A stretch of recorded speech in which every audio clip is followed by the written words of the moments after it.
حدیث یہ بتانا چاہتا ہوں میں، اب صحیح بخاری کے الفاظ پڑھ رہا ہوں. عن انس بن مالک رضی اللہ تعالی عنہ قال قال رسول اللہ صلی اللہ علیہ وآلہ وسلم ان العبد اذا وضع في قبره وتولى عنه اصحابه وانه ليسمع قرع نعالهم اتاه ملکان فیقعدانه فیقولان. اب اس کے بعد 3 سوال شروع ہو جاتے ہیں جو کچھ پڑھا سنا کہ جب مردہ فوت ہوتا ہے اس کو قبر میں دفن کر دیتے ہیں، دفن کرنے والے احباب واپس مڑ جاتے ہیں تو میت مڑنے والوں کے جوتوں کی آہٹ بھی سن رہا ہوتا ہے، ان کے جوتوں کی آہٹ بھی سن رہا ہوتا ہے. عام میت مڑنے والوں کے جوتوں کی آہٹ سنتا ہے، تم اولیاء سنتے ہیں یہ نہیں سنتے، ان کی بھی ایسے کرتے ہو. سنتا ہے. اس وقت 2 فرشتے آ جاتے ہیں منکر اور نکیر، وہ اس کو اٹھا کے بٹھاتے ہیں فیقولان اور پوچھتے ہیں. اب وہ جو بات بتانا چاہتا ہوں وہ کچھ اور نہیں پوچھتے. فرشتے آ کر میت کو اٹھا کر بٹھاتے اور بٹھا کر فقط ایک بات پوچھتے ہیں، دیدار مصطفیٰ ہوتا ہے اور ایک ہی سوال کرتے ہیں، ما کنت تقول فی ھذا الرجل، بس ایک ہی بات بتا اس ہستی کے بارے میں کیا کہا کرتا تھا. میں نے اس لیے یہ ساری حدیث دی تاکہ محدث بھی جانے، شیوخ الحدیث بھی جانے، طلبہ حدیث بھی جانے، مبلغ بھی جانے، مقرر بھی جانے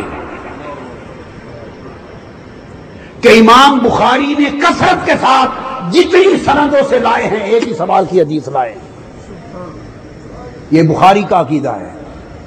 2 جگہ دوسری باتیں آئی ہیں وہ اور مضمون کے ساتھ، ایک آیت کی شرح میں کلمہ میں ثبات کا باب ہے وہ اور، مگر ترتیب کے ساتھ جب سوالات کی پورے مضمون سے بات کی ہے، اس پورے مضمون میں امام بخاری نے ایک جگہ بھی 3 سوالات بیان نہیں کیے. اس پورے مضمون کو درج کر کے ایک ہی سوال مرنے والے سے ایک ہی پوچھا جائے گا، بتا اس ہستی کے بارے میں کیا کہا کرتا تھا. اور چونکہ کثرت کے ساتھ الفاظ کنتا تقولو کے ہیں، وہ ایک آدھ روایت میں ما ھذا الرجل کے بھی لفظ آئے ہیں، پھر محمول معنی وہی کیا جائے گا جو کثرت طرق کے ساتھ مروی ہے. تو پھر کانا یکون جب مضارع پر آتا ہے تو یہ نہیں پوچھا جائے گا بتا یہ کون ہے. جب تیسرے سوالوں کی بات کرتے ہوئے جب رب اپنے لیے پوچھوائے گا، اس حدیث میں نہیں ہے، جب اپنی بات کرے گا تو پوچھے مر ربی بتا دو، مر ربو کا تمہارا رب کون ہے، موجودہ علم بتا دو، موجودہ علم بتا دو، رب کس کو مانتے ہو، من اسلام ہو، اسلام کیا ہے.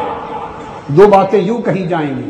جب تاجدار کائنات کی معرفت، ابھی تو صرف ایک ہی سوال کی بات کر رہے ہیں، دوسرے سوال تو اس میں ہے ہی نہیں. جب آقا کی بات ہوئی تو نہیں پوچھا جائے گا یہ کون ہے، نہ، اس لیے کہ اعلیٰ حضرت فرماتے ہیں آج لے ان کی پناہ، آج مدد مانگ ان سے، کل نہ مانیں گے قیامت میں اگر مان گیا. وہاں جلوہ سامنے دیکھ کر ممکن ہے بڑے بڑوں کو سمجھ آ جائے، اس لیے وہاں کا سوال نہیں ہوگا. پوچھا جائے گا ما کنت تقول، جب تو اس مسجد میں خطیب تھا اور جمعہ کے دن خطاب کرتا تھا اس وقت مصطفیٰ کی شان کیا بیان کرتا تھا، زندگی میں اپنے دست دیتے ہوئے مصطفیٰ کی معرفت کیا بتاتا تھا، اپنی تحریروں میں، کتابوں میں، تقریروں میں ما کنت تقول، مرنے سے پہلے میرے مصطفیٰ کو کیا جانتا تھا، مرنے سے پہلے میرے مصطفیٰ کی شان میں کیا کہتا تھا.